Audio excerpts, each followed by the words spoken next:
आइए मेरे प्यारे स्टूडेंट, मासूरी क्लासेज में आप लोग को स्वागत है। आज मैं फिर उदय कुमार आज आप लोग के सामने वीडियो नंबर 3 ये लाए हैं। अगर वीडियो अच्छा लगता है तो लाइक, सब्सक्राइब और शेयर ज़रूर कीजिए ताकि आपके स्क्रीन पर सबसे पहले मेरा वीडियो पहुंच सके और आप इसका फ़ायदा उठा सके। अगर आप क्लास 10th में नहीं हैं तो तब पर भी आप देख सकते हैं, क्योंकि ये जो है सोशल साइंस है, ये हर व्यक्ति के लिए ज़रूरत है। ठीक है, अगर कोई विद्यार्थी 10वीं में है तो उसे आप ज़रूर भेजिए ताकि वो भी अपना फ़ायदा उठा सके। चलिए तो आइए अब हम लोग पहला क्वेश्चन पढ़ते हैं। देखिए यहाँ पे दिया गया है आपको कि टका किस देश की मुद्रा है। तो इसका ऑप्शन ए में है सिंगापुर, ऑप्शन बी में आपको इराक, ऑप्शन सी में है नेपाल, ऑप्शन डी में है आपको बांग्लादेश। तो आपको से बताते चले टका किस देश की मुद्रा है। इसका राइट जवाब हो जाएगा ऑप्शन नंबर डी यानी बांग्लादेश। इसी तरह से आइए अब हम लोग क्वेश्चन नंबर दूसरा में चलेंगे। देखिए दूसरा क्वेश्चन है, प्रधानमंत्री नरेंद्र मोदी ने विमुद्रीकरण की घोषणा कब की। प्रधानमंत्री नरेंद्र मोदी ने जो विमुद्रीकरण की घोषणा कब की। ऑप्शन ए में आपको 8 नवंबर 2016, ऑप्शन बी में आपको 16 नवंबर 2016, ऑप्शन सी में आपको 25 नवंबर 2015, ऑप्शन डी में आपको 8 नवंबर 2018। तो आपको से बताते चले इसका राइट आंसर हो जाएगा ऑप्शन नंबर ए यानी 8 नवंबर 2016। इसी तरह से आइए क्वेश्चन नंबर 3 में हम लोग देखेंगे। देखिए क्वेश्चन नंबर 3 कह रहा है, किसने कहा था कि कर्ज जमा की संतान है और जमा कर्ज की संतान है। केन्स ने, मार्शल ने, पीगू ने, क्राउथर ने। तो आपको से बताते चले इसका राइट जवाब हो जाएगा ऑप्शन नंबर ए यानी केन्स ने। ठीक है, किसने कहा था कि कर्ज जमा की संतान है और जमा कर्ज की संतान है। तो ये बताने वाले केन्स जी है। ठीक है, ऑप्शन नंबर ए राइट जवाब। इसी तरह से आइए क्वेश्चन नंबर 4 हम लोग देखेंगे। देखिए कह रहा है कि निम्न में से कौन साख पात्र के अंतर्गत नहीं आता है। ऑप्शन ए में है चेक, ऑप्शन बी में आपको बैंक ड्राफ्ट, ऑप्शन सी में हुंडी, ऑप्शन डी में आपको कागजी। तो आपको से बताते चले इसका राइट आंसर हो जाएगा ऑप्शन नंबर डी यानी कागजी, कागजी मुद्रा। ठीक है, इसी तरह से आइए अब हम लोग क्वेश्चन नंबर फिर 5 में देखिए क्या कह रहा है कि साख के पक्ष कौन कौन से है। ऑप्शन ए में है ऋणदाता, ऑप्शन बी में आपको ऋणी, ऑप्शन सी में आपको दोनों, ऑप्शन डी में है कोई नहीं। तो आपको से बताते चले इसका राइट जवाब हो जाएगा ऑप्शन नंबर सी यानी दोनों, ऋणदाता भी और ऋणी भी। ठीक है, ये हो जाएगा। इसी तरह से आइए क्वेश्चन नंबर 6 में देखिए यहाँ से कह रहा है कि साख के मुख्य आधार होते हैं। ऑप्शन ए में है ऋण की राशि, ऑप्शन बी में आपको समय, ऑप्शन सी में है व्यक्ति का चरित्र, ऑप्शन डी में है उपयुक्त तीनों। तो आपको से बताते चले इसका राइट आंसर हो जाएगा ऑप्शन नंबर डी यानी उपयुक्त तीनों। साख के प्रमुख आधार कौन होते हैं, क्या साख के मुख्य आधार होते हैं। तो साख के मुख्य आधार ऋण की राशि, समय और व्यक्ति का चरित्र यानी ऑप्शन नंबर डी यानी तीनों हो जाएगा। ठीक है, इसी तरह से आइए क्वेश्चन नंबर 7 में देखिए यहाँ पे कह रहा है कि आय एवं उपभोग के अंतर को क्या कहते हैं। ऑप्शन ए में है बचत, ऑप्शन बी में है मुद्रा, ऑप्शन सी में है अव्यय, ऑप्शन डी में कोई नहीं। तो आपको से मैं बताते चलो इसका राइट जवाब हो जाएगा ऑप्शन नंबर ए यानी बचत। इसी तरह से आइए क्वेश्चन नंबर 8 में हम लोग देखते हैं, कह रहा है निम्नलिखित में से साख पत्र के अंतर्गत कौन आता है। ऑप्शन ए में है चेक, ऑप्शन बी में आपको बैंक ड्राफ्ट, ऑप्शन सी में आपको यात्री चेक, ऑप्शन डी में है इनमें सभी। तो आपको से बताते चले इसका राइट जवाब हो जाएगा option number D, option number D यानी इनमें से सभी। इसी तरह से आइए क्वेश्चन नंबर 9 में हम लोग आते हैं। देखिए यहाँ से क्वेश्चन नंबर 9 कह रहा है कि साख का संबंध है। ऑप्शन ए में है गरीबी से, ऑप्शन बी में है उधार से, ऑप्शन सी में है दोनों से, ऑप्शन डी में है विश्वास से। तो आपको से बताते चले इसका राइट जवाब हो जाएगा ऑप्शन नंबर सी यानी दोनों से, यानी गरीबी से भी और उधार से भी, इसीलिए ऑप्शन नंबर सी इसका राइट उत्तर हो जाएगा। इसी तरह से आइए क्वेश्चन नंबर 10 में देखिए यहाँ पे क्या दिया गया है। कह रहा है कि साख का अर्थ है। ऑप्शन ए में है विश्वास करना, ऑप्शन बी में है ऋण लौटाने की क्षमता, ऑप्शन सी में है ए और बी दोनों, ऑप्शन डी में है इनमें से कोई नहीं। तो मैं आपको से बताते चलूँ, इसका राइट जवाब हो जाएगा option number C, option number C यानी ए और बी दोनों। यानी साख का अर्थ है विश्वास करना और ऋण लौटाने की क्षमता। ठीक, क्वेश्चन नंबर 11 में कह रहा है इनमें से कौन साख का आधार नहीं है। ऑप्शन ए में है विश्वास, ऑप्शन बी में है शिक्षा, ऑप्शन सी में है चुकाने की क्षमता, ऑप्शन डी में है ऋण की अवधि। तो आपको से मैं बताते चलूँ, इसका राइट जवाब हो जाएगा ऑप्शन नंबर बी यानी शिक्षा। इसी तरह से आइए क्वेश्चन नंबर, किसने कहा मुद्रा वह है जो मुद्रा का कार्य करती है। ऑप्शन ए में है कोलबर्न, ऑप्शन बी में है नैप, ऑप्शन सी में है सेलिगमैन, ऑप्शन डी में है हार्टले विदर्स। तो मैं आपको से बताते चलूँ, इसका राइट जवाब हो जाएगा ऑप्शन नंबर डी यानी जो है हार्टले विदर्स। इसी तरह से आइए क्वेश्चन नंबर 13 में हम लोग देखेंगे। देखिए क्वेश्चन नंबर 13 कह रहा है कि आधुनिक युग की प्रगति का श्रेय मुद्रा को ही है, यह कथन किसका है। ऑप्शन ए में आपको टेस्कॉट, ऑप्शन बी में आपको मार्शल, ऑप्शन सी में आपको क्राउथर, ऑप्शन डी में है कोई नहीं। तो मैं आपको से बताते चलूँ, इसका राइट जवाब हो जाएगा ऑप्शन नंबर बी यानी मार्शल। क्या हो जाएगा, मार्शल। इसी तरह से आइए क्वेश्चन नंबर 14 में देखिए यहाँ पे क्या दिया गया है। करा मुद्रा का प्राथमिक कार्य है। ऑप्शन ए में है मूल्य का हस्तांतरण, ऑप्शन बी में आपको विनिमय का माध्यम, ऑप्शन सी में आपको विलंबित भुगतान का मान, ऑप्शन डी में आपको जो है मूल्य का संचय।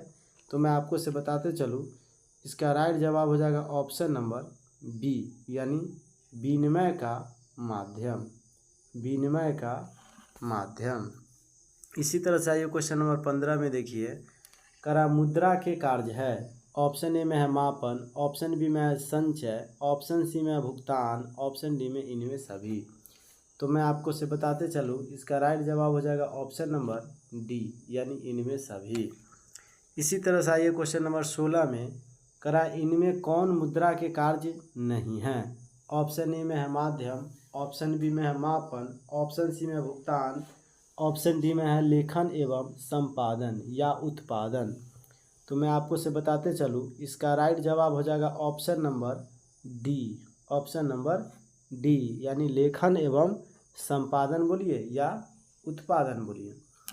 इसी तरह से आइए क्वेश्चन नंबर डी में देखिए, यहाँ पे कह रहा है कि बांग्लादेश की मुद्रा का क्या नाम है।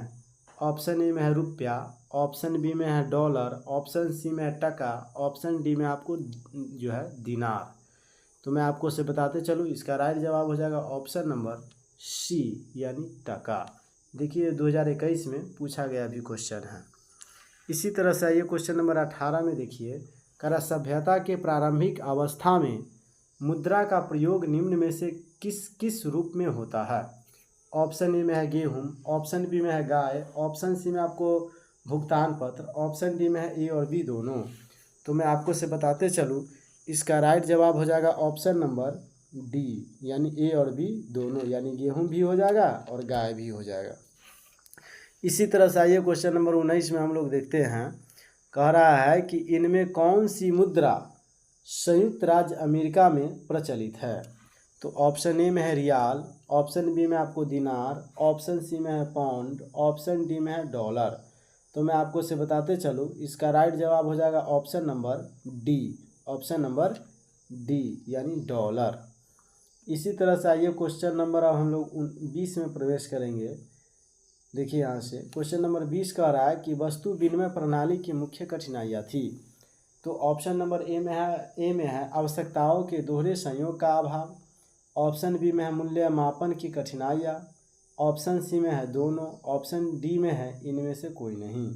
तो मैं आपको से बताते चलूँ, इसका राइट जवाब हो जाएगा option number A, option number A यानी कि आवश्यकताओं के दोहरे संयोग का अभाव। में कह रहा है निम्न में से किस प्रणाली के अंतर्गत आवश्यकताओं के दोहरे संयोग का अभाव होता है। ऑप्शन ए में है मुद्रा प्रणाली, ऑप्शन बी में आपको वस्तु विनिमय प्रणाली, ऑप्शन सी में दोनों, ऑप्शन डी में इनमें कोई नहीं। तो मैं आपको से बताते चलूँ, इसका राइट जवाब हो जाएगा ऑप्शन नंबर बी यानी वस्तु विनिमय प्रणाली, वस्तु विनिमय प्रणाली। इसी तरह से आइए क्वेश्चन नंबर 22 में देखिए यहाँ पे कह रहा है निम्न में से कौन शाखा मुद्रा का उदाहरण है। ऑप्शन ए में है करेंसी नोट, ऑप्शन बी में है बैंक ड्राफ्ट, ऑप्शन सी में है सिक्के, ऑप्शन डी में है इनमें कोई नहीं। तो मैं आपको से बताते चलूँ, इसका राइट जवाब हो जाएगा ऑप्शन नंबर बी यानी बैंक ड्राफ्ट।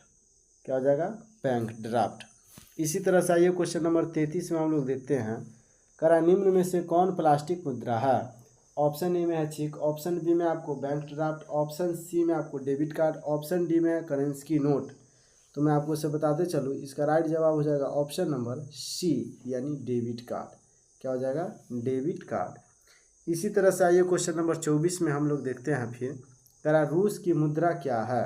ऑप्शन ए में है दिनार, ऑप्शन बी में है रियाल, ऑप्शन सी में आपको रूबल, ऑप्शन डी में है टका। तो मैं आपको इसे बताते चलूँ, इसका राइट जवाब हो जाएगा ऑप्शन नंबर सी यानी रूबल। क्या हो जाएगा? रूबल। रूस की मुद्रा क्या है? रूबल। इसी तरह से अगला क्वेश्चन देखिए यहाँ पे 25 नंबर में, कह रहा है स्वीडन की मुद्रा क्या है। ऑप्शन ए में है पाउंड, ऑप्शन बी में है डॉलर, ऑप्शन सी में है रूबल, ऑप्शन डी में है क्रोना। तो मैं आपको इसे बताते चलूँ, इसका राइट जवाब हो जाएगा ऑप्शन नंबर डी यानी क्रोना। ठीक है, स्वीडन की मुद्रा क्या है? तो क्रोना, वहाँ की मुद्रा का नाम क्रोना है। इसी तरह से ये क्वेश्चन नंबर हम लोग 26 में देखते हैं, कह रहा है कि मुद्रा विनिमय का क्या है।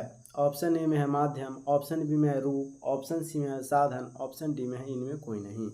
तो मैं आपको इसे बताते चलूँ कि इसका राइट जवाब हो जाएगा ऑप्शन नंबर ए यानी कि माध्यम। वस्तु मुद्रा विनिमय का क्या है? तो माध्यम है। इसी तरह से ये क्वेश्चन नंबर फिर आगे बढ़ते हैं 27 में। देखिए यहाँ से 27 नंबर कह रहा है कि बचत को प्रभावित करने वाले प्रमुख तत्व है।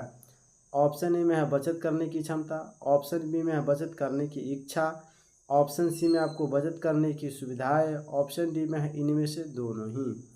तो मैं आपको से बताते चलूँ, इसका राइट जवाब हो जाएगा option number D, option number D यानी इनमें से तीनों ही। इनमें में से कौन प्लास्टिक मुद्रा के रूप में प्रचलित है। ऑप्शन ए में चेक, ऑप्शन बी में ड्राफ्ट, ऑप्शन सी में आपको कागजी नोट, ऑप्शन डी में आपको एटीएम कार्ड। तो मैं आपको से बताते चलूँ, इसका राइट जवाब हो जाएगा option number D, option number D यानी एटीएम कार्ड। इसी तरह से आइए क्वेश्चन नंबर 29 हम लोग जरा सा देखते हैं। 29 नंबर क्या है, कह रहा किस धातु का मुद्रा के रूप में सर्वाधिक प्रयोग हुआ है। ऑप्शन ए में है लोहा, ऑप्शन बी में है पित्तल, ऑप्शन सी में है तांबा, ऑप्शन डी में है चांदी और सोना। तो मैं आपको से बताते चलूँ, इसका राइट जवाब हो जाएगा option number D, option number D यानी चांदी और सोना। इसी प्रकार से आइए अब क्वेश्चन नंबर 30 में हम लोग देखते हैं, कह रहा सिक्कों का सबसे पहला प्रयोग कहाँ हुआ था। ऑप्शन ए में है लंदन, ऑप्शन बी में है चीन, ऑप्शन सी में है लीबिया, ऑप्शन डी में है यूनान। तो मैं आपको से बताते चलूँ, इसका राइट जवाब हो जाएगा ऑप्शन नंबर सी यानी लीबिया में। कहाँ हुआ था? लीबिया में। सिक्कों का सबसे पहला प्रयोग कहाँ हुआ था? तो लीबिया में हुआ था। रुपये का नया प्रतीक है। ऑप्शन ए में है रुपया, ऑप्शन बी में है आपको आर, ऑप्शन सी में है आपको आर ही लिखा हुआ है, और ऑप्शन डी में जो है ये देख रहे हैं रुपया का चिन्ह लिखा हुआ है। ठीक है, तो इसका राइट जवाब हो जाएगा ऑप्शन नंबर डी यानी ऑप्शन नंबर डी, रुपया का चिन्ह इसी को कहते हैं। ठीक है, यह किसका देन है? तो ये देन है आपको उदय कुमार का। ठीक है, ये चिन्ह किसका दिया हुआ है? ये वाला, तो ये चिन्ह दिया गया है उदय कुमार द्वारा। ठीक है, चेयरमैन उदय कुमार, याद रखिएगा उदय कुमार। ठीक है, ये चीज उदय, ऐसे उदय। क्वेश्चन नंबर 32 में कह रहा है 1 रुपये का नोट जारी किया जाता है। ऑप्शन ए में रिजर्व बैंक ऑफ इंडिया द्वारा, ऑप्शन बी में आपको केंद्रीय सरकार द्वारा, ऑप्शन सी में आपको सेंट्रल बैंक ऑफ इंडिया द्वारा, ऑप्शन डी में इनमें से कोई नहीं। तो मैं आपको से बताते चलो, इसका राइट जवाब हो जाएगा ऑप्शन नंबर डी यानी इनमें से कोई नहीं। इसी तरह से आइए अब यहाँ पे क्वेश्चन नंबर जरा 33 पे देखिए, कह रहा है प्राचीन युग में विनिमय की कौन सी प्रथा प्रचलित थी। ऑप्शन ए में है वस्तु विनिमय, ऑप्शन बी में है मौद्रिक विनिमय, ऑप्शन सी में आपको ए और बी दोनों, ऑप्शन डी में इनमें कोई नहीं। तो मैं आपको से बताते चलो, इसका राइट जवाब हो जाएगा ऑप्शन नंबर ए यानी वस्तु विनिमय। क्या हो जाएगा? वस्तु विनिमय। इसी तरह से आइए आप क्वेश्चन नंबर 34 में देखिए, कह रहा है विनिमय के कौन से रूप है। ऑप्शन ए में है वस्तु विनिमय, ऑप्शन बी में है मौद्रिक विनिमय, ऑप्शन सी में आपको ए और बी दोनों, ऑप्शन डी में इनमें कोई नहीं। तो मैं आपको इसे बताते चलो, इसका राइट जवाब हो जाएगा option number C. Option number C यानी कि ए और बी दोनों, वस्तु विनिमय भी और मौद्रिक विनिमय भी। इसी तरह से आइए क्वेश्चन नंबर 35 में हम लोग देखते हैं, कह रहा है मुद्रा वह है जो मूल्यों का मापन, मापक और भुगतान का साधन है, यह किसका कथन है। ऑप्शन ए में आपको सेलिगमैन, ऑप्शन बी में आपको कोलबर्न, ऑप्शन सी में आपको क्राउथर, ऑप्शन डी में है नैपका। तो मैं आपको इसे बताते चलूँ कि इसका राइट जवाब हो जाएगा ऑप्शन नंबर बी यानी कोलबर्न। क्या हो जाएगा, कोलबर्न। इसी तरह से आइए फिर क्वेश्चन नंबर 36 में हम लोग देखते हैं, कह निम्न में से कौन सा मुद्रा का एक आधुनिक रूप नहीं है। ऑप्शन ए में है मुद्रा, ऑप्शन बी में है जमा, ऑप्शन सी में आपको ड्राफ्ट, ऑप्शन डी में है इनमें कोई नहीं। तो मैं आपको इसे बताते चलूँ, इसका राइट जवाब हो जाएगा ऑप्शन नंबर बी यानी जमा, जमा। इसी तरह से आइए क्वेश्चन नंबर हम लोग यहाँ पे ज़रा सा 37 नंबर क्वेश्चन करते हैं। देखिए, कह रहा है कि हमारे देश में किस मुद्रा का वैधानिक मान्यता प्राप्त है। ऑप्शन ए में है वस्तु मुद्रा, ऑप्शन बी में है साख मुद्रा, ऑप्शन सी में आपको पत्र मुद्रा, ऑप्शन डी में है चेक। तो मैं आपको इसे बताते चलूँ, इसका राइट जवाब हो जाएगा option number C. Option number C यानी पत्र मुद्रा। इसी तरह से आइए क्वेश्चन नंबर 38 में हम लोग देखते हैं। 38 नंबर क्वेश्चन कह रहा है कि निम्नांकित में कौन विधि जो है ग्राह्य मुद्रा है। ऑप्शन ए में है चेक, ऑप्शन बी में है ड्राफ्ट, ऑप्शन सी में आपको 10 रुपये का नोट, ऑप्शन डी में है इनमें सभी। तो मैं आपको इसे बताते चलूँ कि इसका राइट जवाब हो जाएगा option number C. Option number C यानी 10 रुपये का नोट, 10 रुपये का नोट। और 39 कह रहा है आजकल मुद्रा का कौन सा रूप अधिक प्रचलन में है। ऑप्शन ए में धात्विक मुद्रा, ऑप्शन बी में है सोने के सिक्का, ऑप्शन सी में है पत्र मुद्रा, ऑप्शन डी में उपयुक्त सभी। तो मैं आपको इसे बताते चलूँ, इसका राइट जवाब हो जाएगा option number C. Option number C यानी पत्र मुद्रा। इसी तरह से ये क्वेश्चन नंबर 40 में कह रहा है कि मुद्रा का प्राचीनतम रूप है। ऑप्शन ए में है धातु मुद्रा, ऑप्शन बी में है सिक्के, ऑप्शन सी में है वस्तु मुद्रा, ऑप्शन डी में है आपको पत्र मुद्रा। तो मैं आपको इसे बताते चलूँ कि इसका राइट जवाब हो जाएगा option number C. Option number C यानी वस्तु मुद्रा। क्या हो जाएगा, वस्तु मुद्रा। इसी तरह से आइए क्वेश्चन नंबर 41 में हम लोग देखेंगे जरा से क्या है। करा देश का पहला एटीएम किस बैंक ने स्थापित किया। ऑप्शन ए में है बैंक ऑफ बड़ौदा, या ऑप्शन बैंक ऑफ बड़ौदा बोलिए, बैंक ऑफ इंडिया बोलिए, ठीक है, या state bank of India, central bank of India. तो मैं आपको से बताते चलूँ कि इसका राइट जवाब हो जाएगा option number C. Option number C यानी स्टेट बैंक ऑफ इंडिया। इसी तरह से फिर अगला क्वेश्चन हम लोग ज़रा सा करेंगे। देखिए यहाँ से 42 में कह रहा है कि आधुनिक युग की अर्थव्यवस्था की प्रगति का श्रेय किसको दिया जा सकता है। ऑप्शन ए में है मुद्रा को, ऑप्शन बी में उद्योग को, ऑप्शन सी में कृषि को, ऑप्शन डी में इनमें से कोई नहीं। तो मैं आपको से बताते चलो, इसका राइट जवाब हो जाएगा ऑप्शन नंबर ए यानी मुद्रा को। क्या हो जाएगा, मुद्रा को। क्वेश्चन नंबर 43 में करा किस धुरी के चारों तरफ संपूर्ण आर्थिक विज्ञान चक्कर काटता है। ऑप्शन ए में है उत्पादन, ऑप्शन बी में है आय, ऑप्शन सी में है मुद्रा, ऑप्शन डी में है लाभ। तो मैं आपको से बताते चलो, इसका राइट आंसर हो जाएगा ऑप्शन नंबर सी यानी मुद्रा। क्या हो जाएगा, मुद्रा। इसी तरह से अगला क्वेश्चन है मुद्रा के निम्न महत्व है। ऑप्शन ए में है आपको मुद्रा और औद्योगिक प्रगति, ऑप्शन बी में है आय का समुचित उपयोग, ऑप्शन सी में है भौतिक उन्नति का साधन, ऑप्शन नंबर डी में है उपयुक्त सभी। तो मैं आपको से बताते चलो, इसका राइट जवाब हो जाएगा ऑप्शन नंबर डी यानी उपयुक्त सभी। क्या हो जाएगा, उपयुक्त सभी। किसने कहा था कि आधुनिक विश्व में उद्योग मुद्रा रूपी वस्त्र धारण किए हुए हैं। ऑप्शन ए में है क्राउनथर, ऑप्शन बी में आपको मार्शल, ऑप्शन सी में है पिंग्यू, ऑप्शन डी में है आपको टेस्कॉट। तो मैं आपको से बताते चलूँ कि इसका राइट जवाब हो जाएगा ऑप्शन नंबर सी यानी पीगू। क्या हो जाएगा? पीगू हो जाएगा। ठीक है। क्वेश्चन नंबर 46 में कह रहा है प्रारंभिक अवस्था में मनुष्य का व्यापार किस पर आधारित था? ऑप्शन ए में है साख, ऑप्शन बी में है वस्तु विनिमय, ऑप्शन सी में आपको धातु मुद्रा, ऑप्शन डी में है मोल जोल। तो मैं आपको से बताते चलूँ कि इसका राइट जवाब हो जाएगा option number B, option number B यानी बी हो जाएगा। इसी तरह ये क्वेश्चन नंबर 17 के कितने रूप है? ऑप्शन ए में है 2, ऑप्शन बी में है 3, ऑप्शन सी में है 4, ऑप्शन डी में इनमें कोई नहीं। तो मैं आपको से बताते चलो इसका राइट जवाब हो जाएगा option number A, option number A यानी विनय के कितने रूप हैं? तो 2 रूप है। इसी तरह से आइए अब हम लोग क्वेश्चन नंबर 48 में देखेंगे।